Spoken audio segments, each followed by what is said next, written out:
Hey there guys, Sandro here, and today I want to show you some Naruto to Boruto Shinobi Striker ranged type gameplay.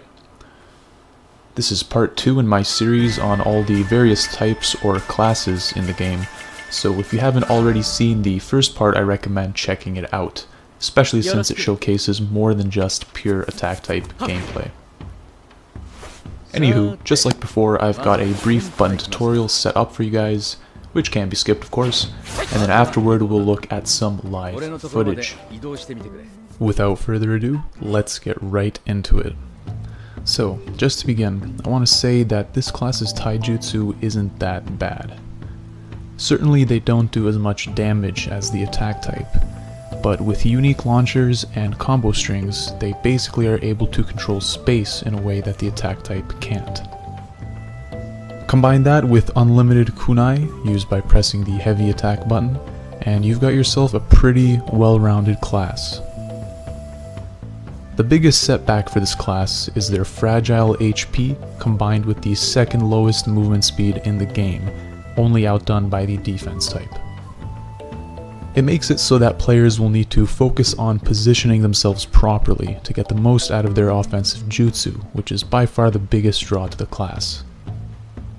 Places like high corners, ceilings, walls in general, and hard to spot areas will be the prime positions for launching offense. While the attack type likes to be inside of the fight, the ranged type, much like the name, will benefit from playing on the outside, picking off enemies from behind and generally being a nuisance to the enemy team. Guerrilla warfare tactics suit this class extremely well. Here is an example of me, as the ranged type, supporting my team of 3 attack types.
Nothing too impressive, sure, but overall I just wanted to showcase some typical situations that ranged types can find themselves in.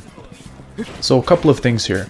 I easily could have stayed at this platform and launched fireballs at the team fight, but at the same time the fireball jutsu is hard to avoid when initially launched, so you have to make that risk-reward decision depending on the situation. Thankfully I made the right move by doing the tutorial jump and entering the fray. Close range fireballs are pretty hard to avoid as seen here, and the ability for ranged types to equip Sasuke's Chidori jutsu allows them to participate in hit and run tactics like I'm doing now, especially while the fireball jutsu is recharging. After a long fight, it's important for the ranged type to scan the environment for lingering enemies, since their kunai and long distance jutsu allow for good sniping opportunities. Finally, this stylish ally of mine grabs the enemy flag, and yet again, that close-range explosion of the fireball prevents him from getting chased down. As this kunoichi is desperately trying to catch him, I fill her back with some kunai, which does decent damage by the way, and eventually she turns to face me. So unfortunately I dropped my air dash combo extension after landing the first strike, but thankfully she's so whittled down by the guerrilla tactics that I'm basically able to just chuck another kunai at her and secure the escape. The next clip I've got for y'all is more jutsu focused and is in my opinion one of the better moments as a ranged type I had. Take a look.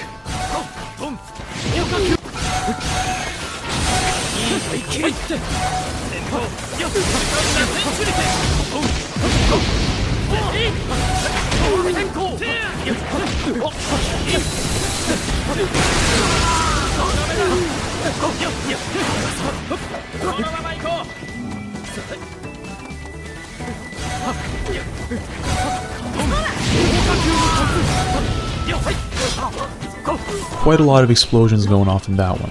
Hard to see all the action without a Byakugan. Thankfully, we've got replays.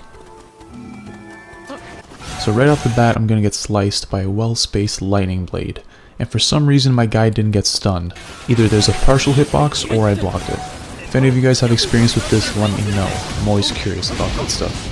Anyway, this Konoha Senpu came so fast that I'm gonna slow it down just so you guys can see. He flew probably 30 meters in less than 5 frames.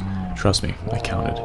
Anyway, after subbing out, I popped the ultimate jutsu you see right now, Kirin. Surprisingly, this is a better up-close technique than a ranged one, and again, this makes the ranged type a very versatile class. Anywho, this guy avoided the lightning but not the fire, and a quick kunai takes him out. Also, these lines you see on screen right now happen whenever you take someone out off-screen, in case anybody was wondering. It's a kind of an anime thing, I guess.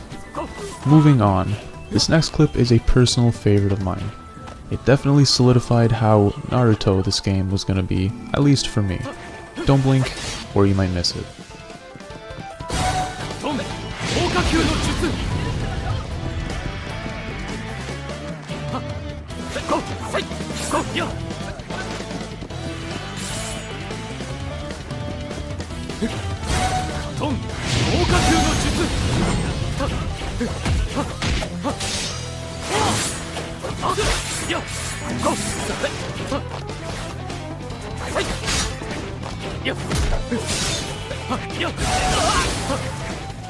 Hope you guys got what I meant when I said the game was very Naruto. Feels like that was a scene right out of the anime or something. Also, this music is kick-ass. So the interesting part really happened after I fell down the pit, barely avoiding the death zone and somehow managing to get both behind the wall as well as the enemy. What I'm about to say might sound a little complicated, and it's because I'm talking about the game engine and how the programmers approached it. So if you aren't a fan of those details, feel free to skip this part. Anywho, the speed of the character during the lightning blade appears to be preserved even when your ninja hits something. In this case, I hit a wall and my shinobi begins to wall cling. However, with each frame after hitting the wall, I am losing my momentum. What I mean by this is that if I jump immediately after hitting the wall, like I did in this clip, I'm able to preserve the relative speed of Chidori, while freely maneuvering my character. This technique, which is known as animation cancelling, seems to be abundant in Shinobi Striker. If you're familiar with titles like Devil May Cry or Bayonetta, you'll feel right at home here. It rewards players for understanding the situation instead of just mashing mindlessly, and that's always a good thing in my book. Anyway, that's pretty much all the clips I've got for you guys, at least for the ranged type. Coming up in this series will be the heal type, so please look forward to that. If you enjoyed the video or learned something new, hit that like button and subscribe for more Shinobi Striker content. This is Sandro, signing off.